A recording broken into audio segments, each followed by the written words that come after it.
Estamos gravando, então. Nesse complemento sobre óxidos, eu gostaria de fazer uma repassada na teoria e mostrar mais algumas reações do tipo ácido-base, tá? Eu não vou focar aqui nessa parte complementar, na parte de nomenclatura, essa parte é meio chatinha e é uma parte mais tranquila, né? Não tem muito problema nessa parte, diferentemente de ácidos, bases. O que a gente vai tentar fazer aqui é pegar as reações de óxidos com ácidos, com bases, ou inclusive entre eles, tá? Para eu mostrar para vocês uma certa dinâmica que é bem importante quando a gente estuda química inorgânica, né? Embora na química inorgânica a gente tenha zilhões de reações, as reações que mais interessam para a gente são as reações ácido-base, né? E o grande barato do assunto em si é que caráter ácido-base não é um caráter exclusivo de ácidos e bases. Os óxidos também têm isso. Sendo que, se um óxido tem um caráter desse tipo, pode ser um caráter ácido ou básico, ele vai conseguir reagir como se fosse um ácido ou como se fosse uma base. Isso vai depender da natureza dele, tá? Peraí, o Matheus está entrando aqui. Pronto. O Matheus entrou. Beleza? Então vamos lá. Eu vou começar fazendo um resumo para a gente poder entrar no assunto. Então, olha só, os óxidos, eles são divididos principalmente em dois grupos. Os óxidos de caráter ácido e os óxidos de caráter básico. Tá? Ácido e os óxidos de caráter básico, ou alcalino, né, como a gente chama também. Básico. Muito bem.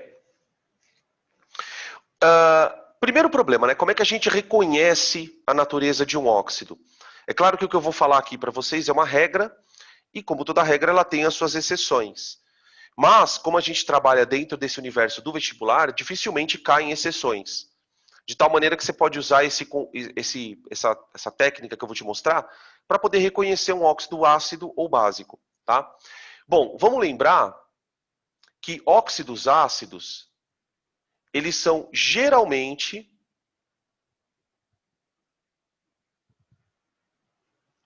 covalentes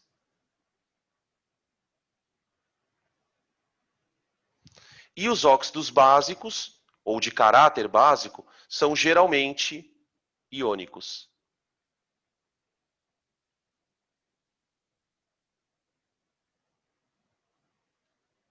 Tá? Bom, além disso, além dessa questão dos óxidos terem essa característica covalente ou iônica, a gente também pode determinar o caráter do óxido a partir de uma coisa que a gente ainda não viu, mas eu tenho certeza que vocês sabem, que é o número de oxidação. De maneira geral, a gente representa um óxido assim, ó, EX, OY, certo? Esse elemento aqui pode ter caráter metálico ou ametálico. Então a coisa funciona assim, ó. Para um óxido de caráter ácido, geralmente esse elemento que vem aqui, ó, tem caráter ametálico.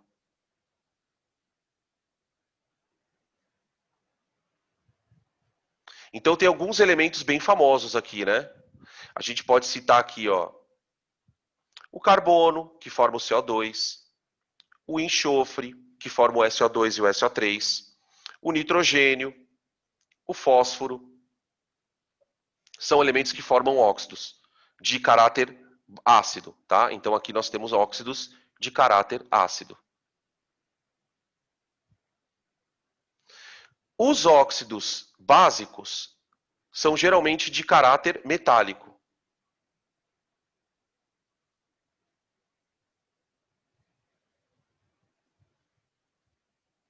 Né? Alguns elementos bem famosos que formam óxidos básicos, a gente pode citar aqui, né? O cálcio, o próprio sódio, os elementos da família 1A e 2A, o ferro, que pode aparecer com ferro 2 e ferro 3, tá?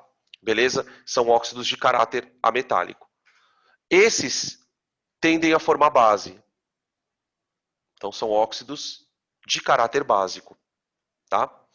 O que eu comentei na aula, e a gente vai comentar novamente, é que a partir do momento que você determina o caráter de um óxido, você começa a entender um pouco das propriedades deles.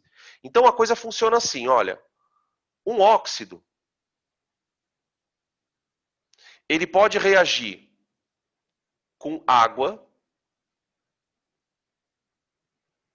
com ácidos ou bases, ou até mesmo com outros óxidos. Tudo vai depender do caráter dele. Tudo vai depender do caráter dele. Então, por exemplo, para um óxido ácido,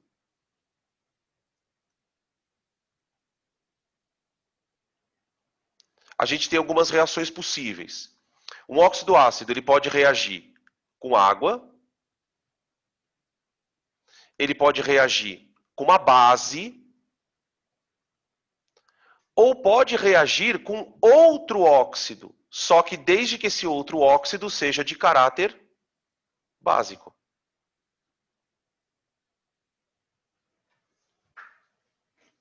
Tá? E o que a gente vai tentar fazer é um pouquinho disso nessa parte inicial. Para um óxido alcalino, ou óxido básico, né? Para um óxido básico. Bom, esse reage com água também. Esse reage com ácidos. E também pode reagir com outro óxido, desde que seja um óxido ácido. Tá? Beleza? Na aula eu falei um pouquinho de cada uma das situações, mas na minha concepção as duas mais importantes são essas daqui, ó, a reação com base e com óxido. Então eu vou tentar focar um pouquinho mais nessas duas reações. Tudo bem? Beleza? Podem tirar o print para a gente pegar os exemplos então.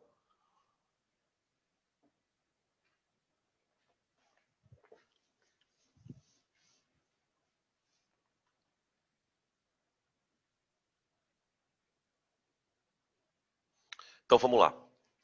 Vamos começar com os ácidos, tá? Então, ó, vou completar aqui, óxidos ácidos. Então, obviamente, eu vou pegar como exemplo número 1 o gás carbônico. Né? O gás carbônico, quando colocado em água, reage formando um ácido. Certo? Dani, uma pergunta que normalmente os alunos têm. Fala, Danilo, como é que eu sei qual é o ácido que o óxido produz quando ele vai para a água? Tem alguns que a gente acaba memorizando. Né? Por exemplo, talvez todos vocês saibam que quando o gás carbônico reage com água, ele forma H2CO3. Inclusive, essa reação ela é extremamente importante do ponto de vista ambiental. Importante no sentido negativo. Né? Porque essa reação ela tem se intensificado nos últimos anos em decorrência da quantidade de gás carbônico que a gente tem na atmosfera. E essa reação está acontecendo, sobretudo, acreditem se quiser, na água do mar. Em função do aumento na concentração de gás carbônico na atmosfera, os oceanos estão ganhando uma quantidade extra de gás carbônico dissolvido. E isso, no limite, acaba produzindo ácido carbônico, certo? Por que essa reação ela é complicada para o meio ambiente? Porque isso vai fazer com que o pH da água do mar sofra pequenas mudanças. E já está acontecendo. Em algumas regiões, os cientistas têm monitorado o pH da água dos oceanos e têm percebido ao longo dos anos uma diminuição no pH, ou seja, um aumento na acidez. E isso acaba comprometendo todo o ecossistema marinho, né? A começar pelos corais. Os corais, como tem aquele esqueleto de calcário, né, o exoesqueleto, o calcário é um mineral bastante sensível a ácidos. Ele é facilmente corroído por ácidos. Então, isso acaba comprometendo toda a vida aquática. Então, fiquem atentos para o CO2 especificamente, nos vestibulares. Vez ou outra aparece alguma questão ou falando do caráter ácido dele, que é esse, ou falando do efeito estufa, tá? Que tem a ver também com o acúmulo de CO2 na atmosfera. Mas o que eu queria comentar com vocês é o seguinte, ó. Danilo, como é que eu sei que o ácido carbônico é o produto da reação do CO2? Nós sabemos que é o ácido carbônico porque ele é o único ácido com carbono que nós conhecemos que é inorgânico. Agora você fala, tá, e daí? E se eu colocar um gás carbônico para reagir, por exemplo, com uma base? O que acontece se eu colocar um óxido para reagir com uma base? Olha, se o óxido tem caráter ácido, significa que ele vai reagir com a base. Ele vai reagir com a base.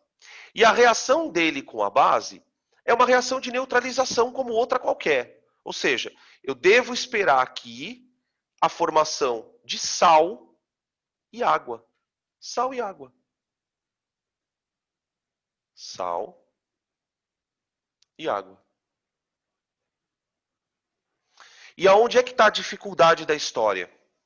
Que na minha concepção é a parte difícil. Quando o exercício cobra esse tipo de reação, ele vai querer que você diga qual é o sal formado. Ou às vezes ele pede para você montar a reação. Às vezes é um problema de, sei lá, de cálculo estequiométrico, que o cara ele não escreve a equação, mas você vai precisar dela. Então, o que eu vou tentar ensinar para vocês é como é que eu descubro a fórmula do sal. Como que eu faço para descobrir a fórmula do sal, tá? Você deve lembrar o seguinte, para entender isso. Todo sal, ele é formado por um cátion, e esse cátion, ele é proveniente da base. Lembra que na aula passada a gente discutiu bastante essa questão dos sais, né? Falando, olha, o sal, na verdade, é um produto de uma mistura de um ácido com uma base. Ou seja, tem um cátion que vem da base, e, além do que o sal é iônico, né? E o ânion que é proveniente do ácido. Então, deixa eu colocar aqui, ó. E o ânion proveniente do ácido.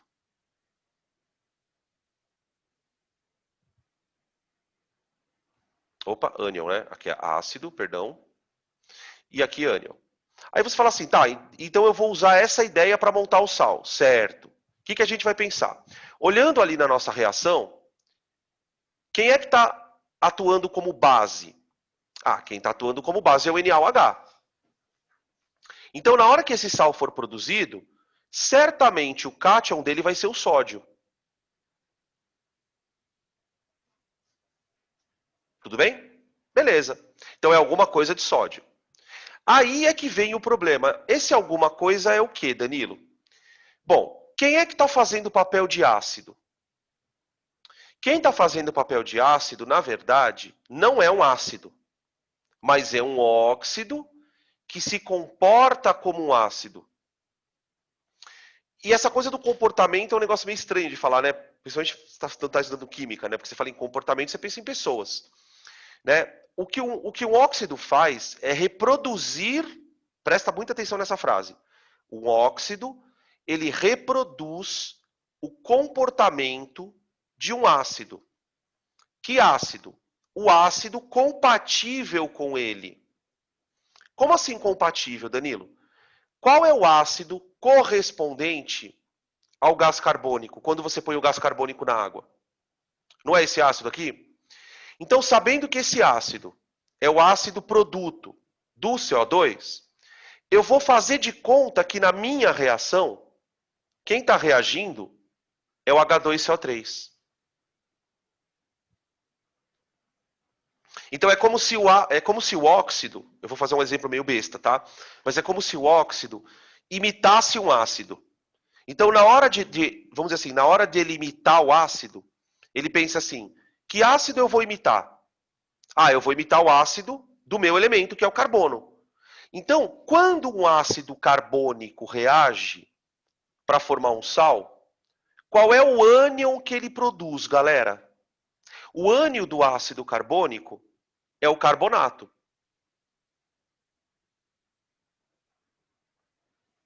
Então, na hora que o ácido carbônico reagir, que o CO2 for reagir com água, com a base, ele vai formar Na2CO3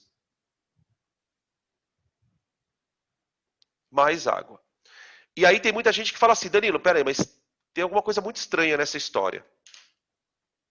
Você está querendo dizer que o CO2 virou CO3? Sim, estou querendo dizer isso.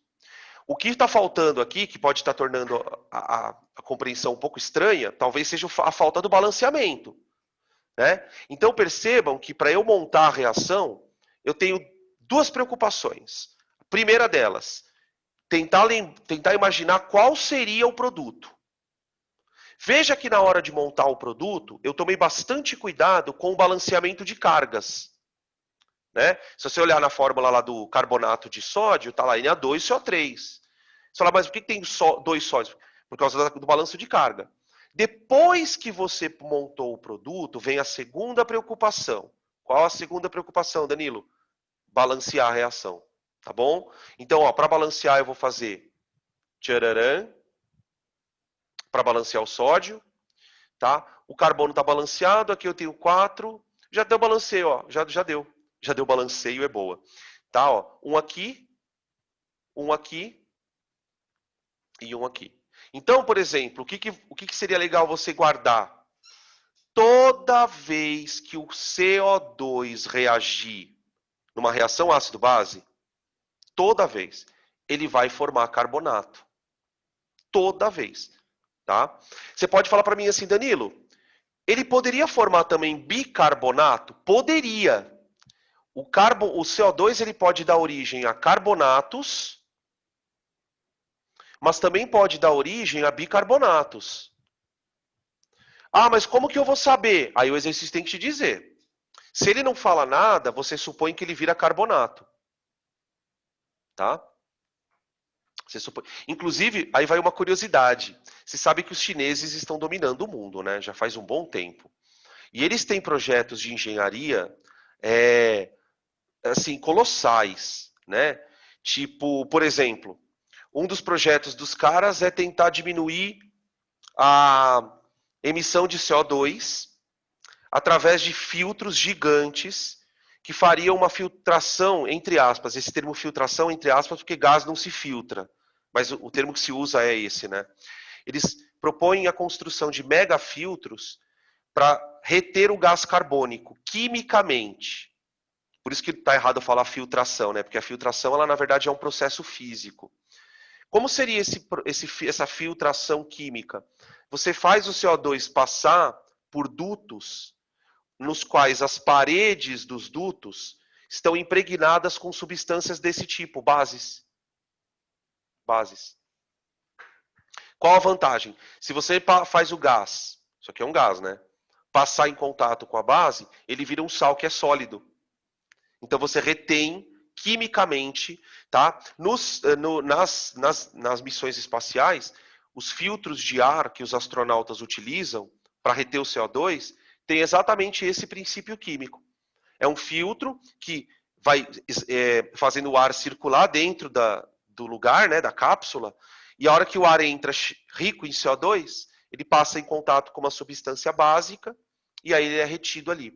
Tá? Gente, vocês não têm noção de como essa reação cai em vestibular, direto, tá? Beleza? Qualquer dúvida que vocês tenham, vocês podem perguntar. Eu vou colocar um outro exemplo, se vocês me permitem. Eu vou colocar agora... Peraí que tem pergunta, acho, aqui. Nada, não fazem nada. Na verdade, é assim. O filtro, ele é dimensionado para durar um certo tempo. Por isso que volta e meia os caras têm que ir para lá, né? Os caras fazem várias missões tripuladas, porque aí chega lá, o que eles fazem? Eles retiram algumas coisas para trazer para a Terra e colocam outras. Então, por exemplo, de tempos em tempos vai trocando-se o filtro. Né? Tem um filme muito antigo com o Tom Hanks, ele era bem novinho, Apollo. Quem não assistiu, assista, porque para mim é o filme mais próximo da ficção científica, assim, desses modernos, né? O pessoal fala muito daquele outro Guardiões da Galáxia, que também fala que tem uns negócios de buraco negro. Mas esse ele é bem interessante porque ele é um caso verídico. Não sei se vocês sabem, por que eu estou falando da Apollo? Porque a Tati fez essa pergunta do que eles fazem com isso. Uma das Apolos, acho que a Apollo 11, a tripulação quase morreu. Assim, eles não morreram por um tris. Por um tris. Na hora que eles estavam saindo, né, eles saíram da atmosfera. Quando eles estavam já a caminho da Lua, ali logo no começo da missão, houve um problema elétrico, deu uma pane, e um dos motores de propulsão explodiu. E o motor de propulsão ele é muito importante na viagem espacial, né? Tem muita gente que acha que a nave ela vai por inércia. Na verdade, ela vai por inércia, mas eles vão corrigindo a rota. E essa correção de rota é feita por propulsor. Bom, tudo isso para contar o seguinte: explodiu o motor, a energia que eles tinham não daria para pousar na Lua. Eles tinham que tomar uma decisão naquele momento. Ou eles iam até a Lua, voltavam, passavam por trás dela e voltavam, ou eles tentavam voltar para a Terra. Só que a energia que eles iam gastar para virar 180 graus e voltar não era suficiente. Então o que eles tiveram que fazer? Deixaram a nave ir, foram até a Lua, passaram por trás da Lua, chegaram a quilômetros quase da Lua e voltaram para economizar energia, para poder reentrar. Só que o sistema de exaustão não estava funcionando. Aí vem a pergunta da Tati. E o sistema de exaustão da Apollo era exatamente assim, só que a diferença é que não era hidróxido de sódio que tinha, era hidróxido de lítio. E aí, como ele não, como o sistema de exaustão não estava funcionando, eles tiveram que fazer uma gambiarra dentro da nave, com o auxílio da NASA, os caras da NASA, tipo, falando, ó, pega tal peça, junta com tal peça. Meu, assistam o filme, cara, é um filme, gente. Você fica angustiado. Por quê? Porque os caras, meu, isso em 1960 e pouco. Muito interessante o filme, tá? Depois, se vocês tiverem um tempinho, assistam. Ah, e outra coisa. Não, é do caramba o filme. E a questão dos dejetos, né? Eu sei que você não perguntou dos dejetos, mas agora eu me lembrei dos dejetos. O que eles fazem com os dejetos? Né? Xixi, cocô. Eles jogam fora. Eles jogam fora no espaço. Eles liberam no espaço. É bosta liofilizada, basicamente. Tá?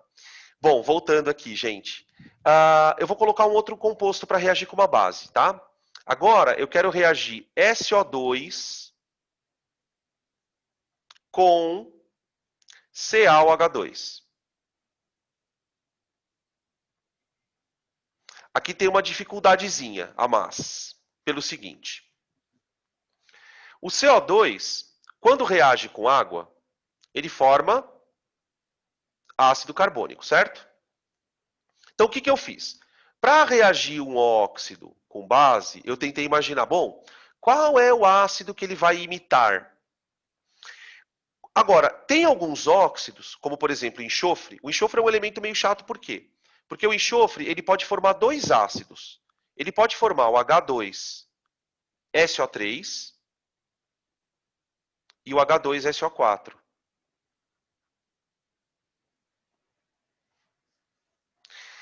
O problema aqui é decidir qual vai ser o ácido que ele vai imitar, entre aspas, né? Imitar. Aí eu vou ensinar para vocês uma manha. Só que tem um custo. Para você fazer isso, você tem que saber calcular o número de oxidação. Carga, né? Basicamente. Veja só. O SO2, ele tem a carga, ou o NOx, como queiram, o enxofre, né? Mais 4. Vocês devem lembrar, por exemplo, que o oxigênio aqui tem carga menos 2, certo? Muito bem. O que você vai fazer? Para você descobrir qual é o ácido que ele vai imitar, você vai tentar descobrir a carga do enxofre aqui e aqui, ó. Tá? Aquela carga que corresponder a mais 4 indica o óxido que ele vai imitar na reação. Então, veja só. Se vocês tirarem a carga do enxofre aqui, ó, o oxigênio é menos 2, vai dar menos 4, né? O hidrogênio é mais 1. Aqui é menos 2, né? Tá. Para zerar a carga de todo mundo, o enxofre tem que ser mais 4, tá vendo? Ó? Ao passo que, se você... Aqui é H3... peraí, gente. Aqui eu estou fazendo uma conta com o número errado. É 3 aqui, ó. Porque aqui vai dar menos 6. Ó, aqui dá menos 6. E aqui dá mais 2, tá vendo? Ó? Ao passo que, se você fizer isso para o H2SO3, para o H2SO4, perdão, o número de oxidação do enxofre vai dar mais 6. Veja só por quê. Ó. O oxigênio é menos 2, vezes 4, dá menos 8. Né? E o hidrogênio é mais 1. Ó. Então, toda vez que você tiver que decidir qual é o óxido, qual é o ácido que você vai imitar na reação, tem esse truque. Com o tempo, você não vai mais precisar desse truque, porque você acaba memorizando. Ah, então peraí. Quer dizer que se o SO2 for reagir numa reação ácido-base, significa que ele vai imitar o H2SO3. Tá? Beleza. Quem vai ser o nosso sal? Bom, a base vai mandar o cátion. A base vai mandar o cátion. Lembra que a carga do cálcio, gente, é mais 2. E o ânion? Bom, quem vai mandar o ânion é o nosso óxido. É o nosso óxido. Tá? O ânion que ele vai mandar aqui podia ser o SO3, pode ser o SO3, né? E veja que se for o SO3 vai ser carga 2 menos, ou poderia ser o HSO3. Perdão. Ou poderia ser o HSO3. Tá? Eu vou usar o SO3. Tá? Como o SO3 tem carga menos 2 também, então fica CaSO3. É super difícil isso, gente. Mais água. Depois que você pega o jeito, tudo bem, mas no começo, porque você percebe que você é exigido para lembrar ácido, para calcular carga, então é muita coisa ao mesmo tempo, tá? E o nome disso, né? Sulfito de cálcio. Sulfito de cálcio, tá? A gente falou bastante disso na nomenclatura de sais. Beleza?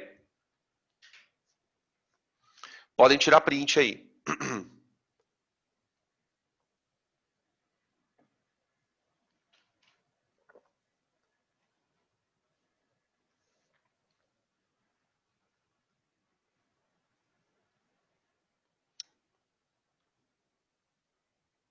Ainda nos ácidos, tá?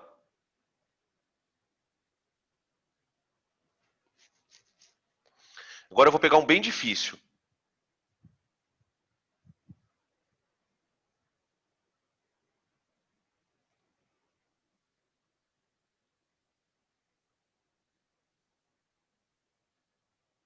Olha a fórmula desse óxido, gente. N2O5. No N2O5, o elemento que tem caráter ácido ali é o nitrogênio, né? Então, eu tenho aqui uma base com óxido ácido para formar sal e água. Eu tenho que achar o ácido de nitrogênio. Não sei se vocês lembram, nós temos dois ácidos de nitrogênio. Eu vou fazer um rascunho aqui, tá? Ó, HNO2 e HNO3.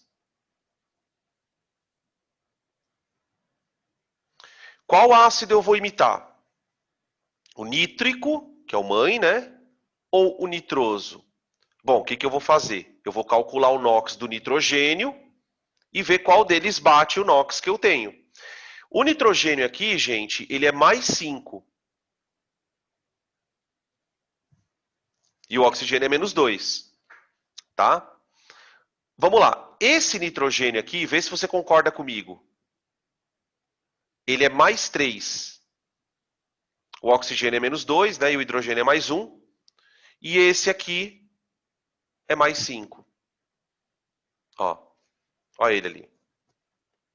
Tá? Então, na hora de montar a reação, eu vou pegar o cátion da base para o sal. E o ânion eu vou pegar desse ácido aqui.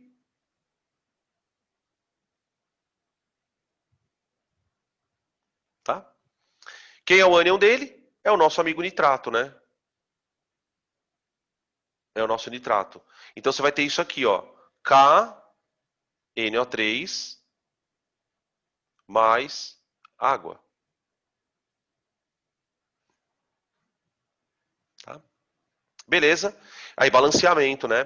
Bota um 2 aqui por causa do nitrogênio. Coloca um 2 aqui também por causa do potássio. Acho que agora está balanceado já, porque aqui tem 7, né? Ó. 5 oxigênios aqui, mais 2 aqui, tá bom? E aqui 6 mais 1, 7. Tranquilo? Beleza. Deixa eu apagar só esse pedacinho aqui, que isso aqui não importa. Agora presta atenção o que eu vou fazer. Eu vou pegar um óxido ácido e vou reagir agora com óxido básico. Então, ó, esse aqui é um óxido ácido. Quando um óxido ácido reage com uma base, ele forma sal e água. Só que agora eu estou reagindo um óxido com outro óxido. Primeiro, né? Para que eles possam reagir, cada um tem que ter um caráter diferente. Nesse caso, gente, nós só vamos produzir o sal. Eu não vou produzir a água, porque nenhum dos compostos tem hidrogênio na constituição. Né? Aqui, diferentemente do exemplo acima, que vocês estão vendo aqui do nitrogênio, tinha um composto que tinha hidrogênio na fórmula. Então, eu consigo formar água por causa disso. Aqui não dá para formar água. Então, eu vou formar só um sal. Só um sal. Tá? Para formar o sal, o que eu vou fazer? Eu vou pegar o ânion do ácido. Então, eu já sei, por exemplo, que esse cara aqui, ele vai se comportar como ácido carbônico. Certo? E aí eu vou formar um sal. Ah, e esse cara aqui, ó, o óxido de potássio, ele vai mandar o cátion para formar o sal. Potássio. Então a gente vai ter que composto, ó. O ânion vai ser o carbonato. Então vai formar K2CO3. Tá? Olha lá. E essa daqui, coincidentemente, acabou saindo balanceada já. Tá? Beleza? Os que caem mais mesmo são os de enxofre. Tá? Então, só lembrando, principais óxidos, né? Que você tem que guardar mesmo o CO2, o SO2 e o SO3. Tá? O CO2 tem o comportamento do H2CO3. O SO2 tem o comportamento do H2SO3 e esse aqui do H2SO4. SO4. Tá bom? Tranquilo? Podem printar agora para a gente fazer alguns exemplos de óxidos básicos. Para a gente fazer o contraponto disso.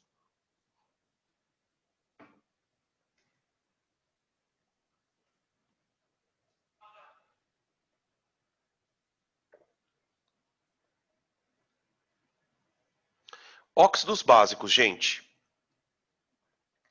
Aqui a parte é mais fácil, tá? Eu particularmente acho bem mais fácil. Vamos para os óxidos básicos.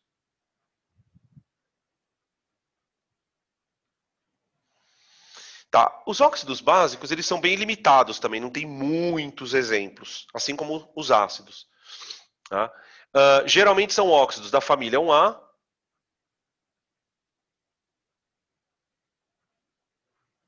e 2A. Vocês lembram que não sei se foi na semana passada ou na retrasada, quando a gente teve aula disso, que eu mostrei para vocês o vídeo do cara jogando sódio na água. Cheguei a mostrar esse vídeo para vocês? Acho que mostrei. Né? Para explicar por que metal alcalino chama metal alcalino. Então, os elementos da família 1A, tanto 1A como 2A, têm esse comportamento básico generalizado. Né? Então, por exemplo, óxidos como Na2O, K2O, Li2O, são os mais famosos, CaO, MgO e BaO. Eu diria para você que se você souber esses, você está tranquilo para o vestibular, tá? De óxidos alcalinos. A gente ouve muito falar de óxido alcalino, sobretudo por conta desse moço aqui, ó. A gente até na geografia discute o problema da acidificação dos solos, né? por conta do uso intensivo, uma série de outras coisas. E para poder diminuir essa acidez, a gente corrige esse pH com uma substância de caráter básico. Pode ser a cal, pode ser o calcário, que é um sal, mas também tem esse caráter, tá? Que a gente discutiu isso também. Beleza? Bom, reagir com água é a coisa mais tranquila, né? Aqui não tem muito problema.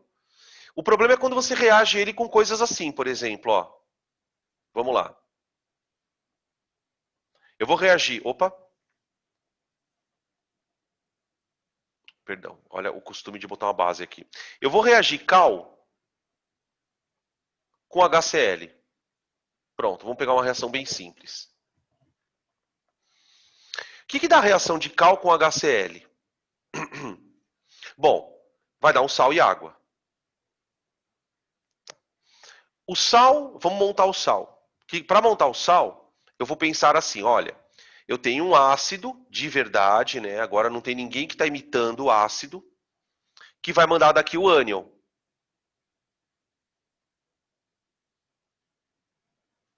E esse cara aqui, embora não seja uma base, por ter caráter básico, vai mandar para cá o cátion.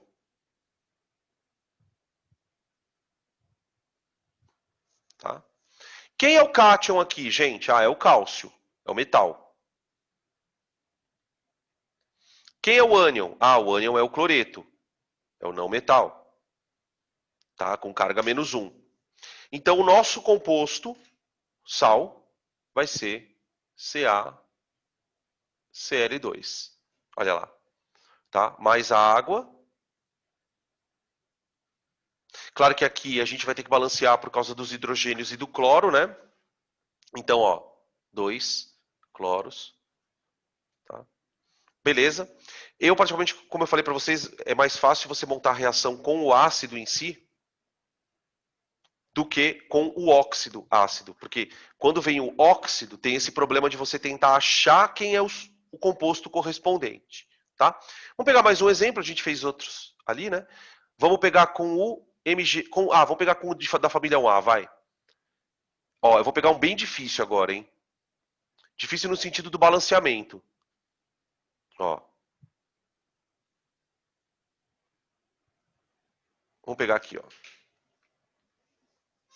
Eu vou reagir óxido de lítio com ácido fosfórico, tá? Bom, o lítio é o nosso cátion. Então, aqui nós temos o óxido de caráter básico com o lítio, carga -1, tá? E do ácido eu vou pegar o ânion. Vou pegar o fosfato. Vou fazer uma neutralização total. Então, PO4, 3-, tá? E aí montar o sal pelo balanceamento da carga. Sempre segue esse caminho. Primeiro você monta o sal com o balanceamento, põe a água e aí você vai fazer depois o balanceamento da equação. Então fica Li 3 PO4, tá? São 3 lítios para 1 fosfato, mais água. Pronto. Olha lá. Água. Agora balancear, né? Agora balancear. Olha, a sugestão aqui seria começar tentando balancear o lítio. O lítio parece que é o que vai dar mais problema. Tá? Ó, eu tenho 2 lítios desse lado esquerdo e tenho 3 lítios do lado direito. Então eu vou colocar um 3 aqui e um 2 aqui para balancear. Deixa eu tirar essa setinha um pouquinho daqui. Está muito para cá. Pronto. Tá aqui. Beleza? Então 2 lítios. Agora balanceando os... Opa, perdão. Agora vamos balancear os hidrogênios, né? Eu tenho... antes de balancear o hidrogênio, acho que dá para a gente balancear o PO4 inteiro aqui, ó. Eu tenho 2 fosfatos. 2 fosfatos, ó. Tuf. Pronto. E agora, balancear os hidrogênios pela água, ó. Põe 3 aqui. Só conferir os oxigênios para ver se está certo. 3, 8 dá 11 do lado esquerdo, certo? E do lado direito também deu 11. 8 mais 3 ali do lado direito. Tranquilo? Certinho? Podem tirar print.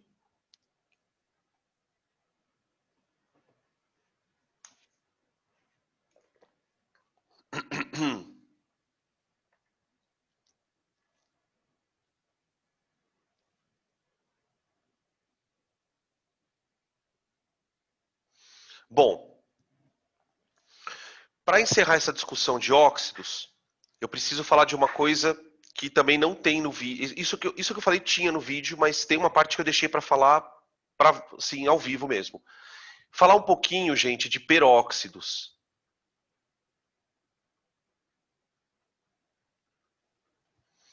Os peróxidos, volta e meia cai uma outra questãozinha. Geralmente, quando cai, o aluno fica com um pouco de receio de cair, porque é um assunto que a gente não fala muito.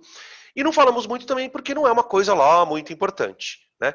A gente acaba falando dos peróxidos porque mais dia, menos dia, você já encontrou pelo menos um peróxido na sua vida, na farmácia, que é o peróxido de hidrogênio. Como tem uma aplicabilidade razoável no nosso dia a dia, uma hora ou outra cai em vestibular.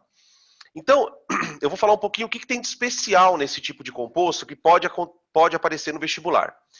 Primeiro, eu quero que você entenda que peróxido, na verdade, é o nome de um grupo funcional.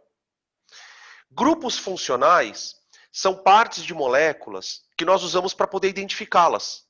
Então, por exemplo, eu identifico um álcool pelo OH.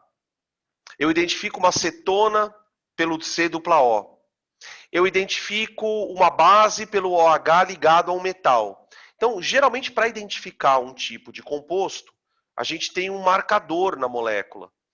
Pois bem, esse marcador é o grupo peróxido. O grupo peróxido, ele é representado de um jeito bem estranho. Vamos escrever aqui, ó. Grupo peróxido. O pessoal costuma representar ele assim, ó. E essa representação, ela causa uma certa confusão, naturalmente. Porque o aluno olha e fala, peraí, Danilo, mas você está falando que é um O2 com carga menos 2? Isso. Mas O2 não é o gás oxigênio? É. Mas isso não é o gás oxigênio. Isso é uma outra coisa. Veja, não confunda O2 com O2 menos 2. O2 são dois átomos de oxigênio unidos por ligação covalente dupla. Está estável, bonitinho, beleza. Para você entender o O2 2-, você tem que lembrar que o oxigênio ele tem dois elétrons desemparelhados. Por isso que aqui ele faz dupla, ó, nessa molécula. Agora vocês imaginem se os dois oxigênios estivessem ligados apenas por uma ligação simples.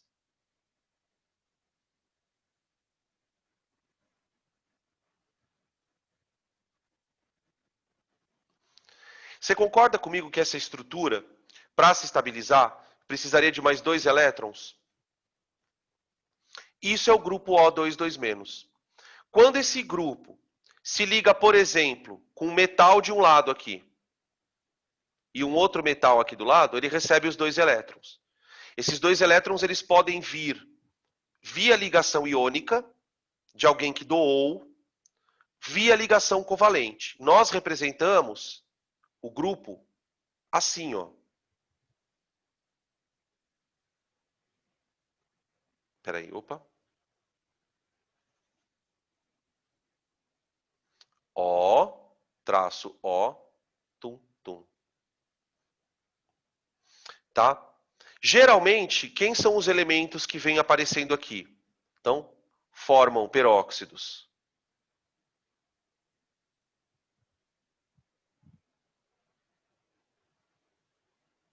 Elementos da família 1A,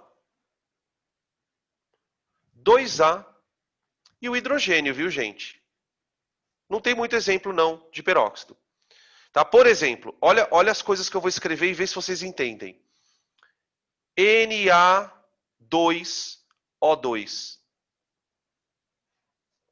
Tenta imaginar um sódio vindo aqui dando um elétron e um outro sódio vindo aqui dando outro elétron. Na2O2. Então, os elementos da família 1A, eles formam óxidos desse tipo, peróxidos, né, desse tipo. Li2O2, Na2O2, não são famosos. Da família 2A, você tem, por exemplo, assim, ó. Né, o cálcio, ele se liga 1 para 2, né? Um cálcio para o grupo inteiro, porque o cálcio, lembra, ele doa 2 elétrons, diferentemente do sódio, que doa um só. E o mais famoso, para não dizer o único que você tem que conhecer mesmo, é o H2O2, tá? Que é o peróxido de hidrogênio. Por que esse óxido ele é diferentão? Porque ele é o único óxido covalente, ó. Tá? Esse aqui eu vou até colocar a formulinha dele aqui, ó. A fórmula estrutural, né? Ó, H, O e H, ó. Olha aqui. Sacaram? Isso daí é a fórmula do peróxido de hidrogênio. Qual é a propriedade química que você tem que conhecer deles? A decomposição natural. Os peróxidos, eles se decompõem espontaneamente. Como que funciona o esquema? Um peróxido se decompõe em um óxido mais água. Mais água não, perdão. Mais oxigênio. Tô com a neutralização na cabeça. Que oxigênio é esse que eu estou falando? O2, né? O2. Oxigênio molecular. Né? A reação mais famosa é a da água oxigenada. E é justamente por causa dessa decomposição que ela tem atividade bactericida. Tá? A liberação de oxigênio, ó, acontece assim. Todos os peróxidos fazem isso. Tá? Por exemplo, monta para mim a decomposição do peróxido de cálcio. Do peróxido de cálcio. O peróxido de cálcio vai dar óxido de cálcio mais O2. Tem umas que tem que balancear, né? Ó. Aqui você vai ter que colocar 2, 2 e 1. Vê se você concorda. Para balancear os hidrogênios e os oxigênios. E na de baixo, também, né? Deixa eu ver. 2, 2 aqui, ó. Tá? Beleza? Quando a gente for falar de oxirredução, a gente vai aprender que essa reação ela é chamada de auto-oxidorredução. Tá? Você tem uma mesma substância na reação sofrendo oxidação e redução. Tá? Depois a gente entra mais nos detalhes disso, acho que agora não precisa perder muito tempo com isso não. Tá bom? Beleza? Acho que era o que estava faltando, que eu queria dar uma comentada com vocês, que não ficou tão detalhado quanto na aula gravada. Podem tirar o print para que nós possamos encerrar essa parte de resumo e já começar então os exercícios, gente.